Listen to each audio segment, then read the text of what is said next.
Our first inductee is a wonderful man. As soon as he stands up, you'll know who he is. Had an illustrious 11-year career in the NBA. He's currently in his 30th season as the Warriors television analyst. Ladies and gentlemen, please give a warm hand for Mr. Jim Barnett.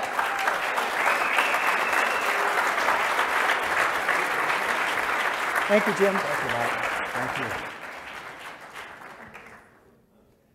Thank you, Mike. I didn't know Mike very well prior to tonight. Met him once, talked on the phone twice, and I wanted him to be short conversations. Because I thought, you know, what is this happiness Hall of Fame thing? And something that he conjured up, and I had no idea what to expect. And then, as I arrived here tonight at the Stanford Faculty Club and meeting a lot of distinguished people, I looked around and I said, you know, why am I here and who am I here with? And so I want to thank you for this great honor. I'm humbled by it, Mike. Now that we're 15 minutes behind schedule, I'm going to cut the speech from 10 minutes to 2.5. No kidding. So I didn't know, I looked at the list and I don't know all these people. And so I picked out one name and I saw this interesting looking gentleman, and his name is Rocco Bellic. And he's going to be up tonight, and you'll get to meet Rocco. And so I started reading about all the things that he's accomplished in the film industry in Los Angeles and the things that he's done in the Sundance Film Festival Award and Academy Award nominations, and as a film director, cinematographer, as an actor. And I said, you know what? I don't want to read any more about these people because I was very intimidated. And then, of course, I ran into Dr. Myman. And Mike said, well, she happens to be the most educated woman that I've ever met in my life, Dr. Senya Myman. And she was just delightful. Had a baby a couple of months ago. She looks great, and she's fun. But, you know, she graduated from Harvard, University of Pennsylvania, and Stanford. That's pretty intimidating. So there are advantages to going first.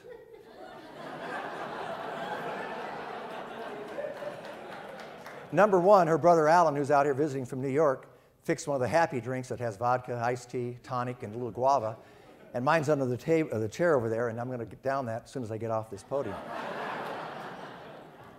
But I've just happened to be fortunate to be in a position to make people happy, because people like sports. Most people, a lot of people do. And I've been around long enough to be exposed, and so people in the Bay Area are aware of this team. And we were bad for so many years, and now all of a sudden the Warriors are a very, very good team, and they've got terrific personnel. They have just the most integrity I've ever met on any sports team at all, with Stephen Curry and Harrison Barnes and all of these young just gentlemen. And they're great players, and it's fun. And that makes people happy, and then, of course, it makes them happy when they hear the announcers, even if we're bad. And I want to caution you, not everybody is happy with me as an announcer. You're going to have detractors. So sometimes I make people pretty angry if you read blogs. And everybody, you know, I don't care who you are, and if you're in public life, there are a lot of people going to like you, and there are some people. You hope that 90% of the people like you. And I feel that's the case. Everyone has a story to tell. And I'm going to try to, oh good, they've got a timer right down there, perfect. I was born to a military family. My dad was a master sergeant in the Air Force. So we moved around a lot when I was a kid. I always like to say that my parents moved around a lot when I was a kid, and I always found them.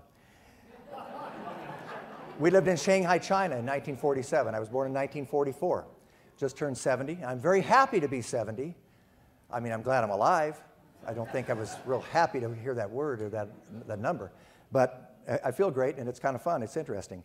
I can't jump as high as I used to, and I can't run as fast, but I can ride my bicycle and go over the hills of Orinda and do all the things that I want to do. But I went to 5 different schools in my first 6 years of grade school, which was down in Florida, Georgia, out to California when I was in the 5th grade. And when I got to high school in Riverside, California, I liked all sports, but then I had this great love for basketball. And as a sophomore, I was 5'9", 124 pounds. I was on the B team. I'd average 6 points a game. I thought, here's my goal. I'll be on the JV team as a junior next year, and I'll hopefully make that senior, as a senior, make the varsity team and sit on the bench. That was my goal at that time.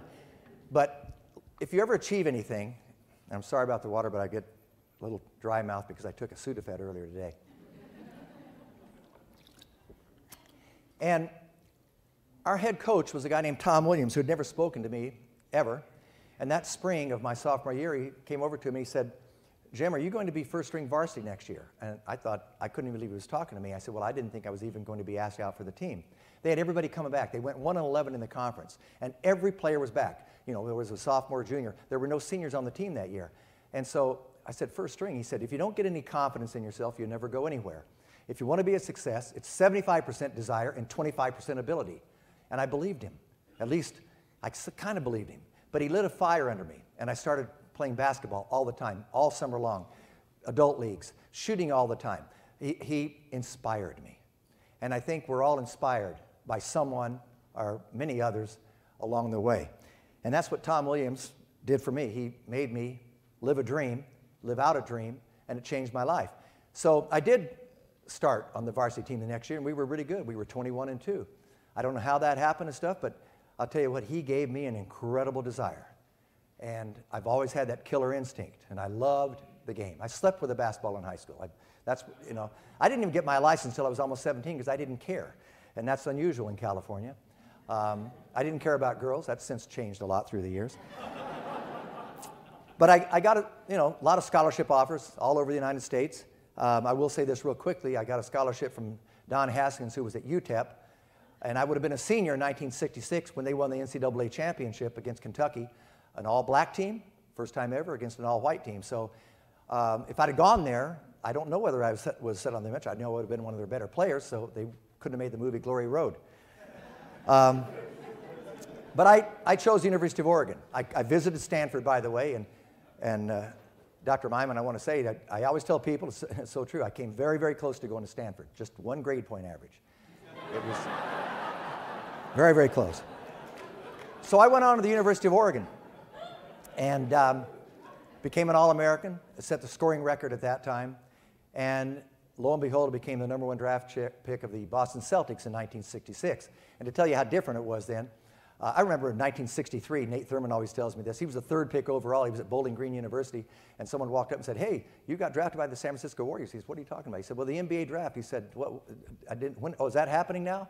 You know, that's the way it was. So I got a call from the sports editor of the Boston Globe. He said, congratulations, you're the Celtics' #1 draft pick. We talked for a little while. I said, may I ask you a question? I said, sure. He said, are you black or white? That's how it was in those days. And so I go back to sign my contract with Red Auerbach. The front office today with the Warriors has, I don't know, 150 people. It was Red Auerbach, his secretary with a beehive hairdo named Mary, Howie McHugh, our PR guy, we had a doctor, and then we had Bill Russell as player coach and a trainer and 11 other players. And that was the organization. And so, I've got to get 2 minutes. I ended up playing 11 years in the NBA. When I came in, there were 10 teams in the league. When I left, there were 23. So I played a year in Boston, 3 in San Diego, which is now the Houston franchise, in Portland, 3 years with the Warriors, down to New Orleans for a year, 2 years in New York, backing up Frazier and Monroe, and then played with Dr. J his first year in the league, my last year with Philadelphia. And I got into broadcasting because Bill Russell couldn't show up for a playoff game with Phoenix back in 1975. I was still in the NBA, and I was local, and someone knew me, and I filled in. It was on a national TV game. I'd never done it before, and they liked me. And the next year, I went back, played another year in New York, and they hired me for a series, Chicago-Portland. So I worked with Dick Stockton. And then when I got out, I started doing college games, and people kept asking me to do it, and finally with the Warriors, they weren't even on TV in the early 80s. No one cared about basketball very much then. And so I got hired back in '85, and so this will be my 30th year. Last year I was supposed to retire. I should mention this. I was supposed to retire, and we had a mutual agreement. But the executives couldn't land the guy that they wanted, quite frankly. And then there was a groundswell of support from a lot of the fans, and maybe Mike Duffy let him. He could probably do that. I don't know. But they ended up saying you're out, not retired, and I signed a contract, so I'm going to do every game this year, and I think for a few years to come, which makes me very happy, by the way. I'm glad to have a job that I love. I have a passion for basketball. I've been playing up until I was 65, 5 years ago, all over the world, with a couple guys that had gone to Stanford, by the way, University of Oregon, Oregon State, and we'd travel all over the world and play these Masters games, but my knees can't take it now, but they're still my knees, and I'm happy about that. You know, you make people happy, but like Mike said, it's a life struggle all the time. And I agree with your points, and I like your formula. It's a lot easier than the quadratic formula to remember also, which is x equals minus b plus minus square root of b squared minus 4ac over 2a. But if I found I'm pretty happy all the time. I have fun. I love my job. I still feel young. I can't, as I said, I can't believe I'm 70, and don't spread that around. But I can go in to myself a lot, especially when it comes to interpersonal relationships, where I've had some failures. And that makes me very unhappy. And so I get a little self-indulged.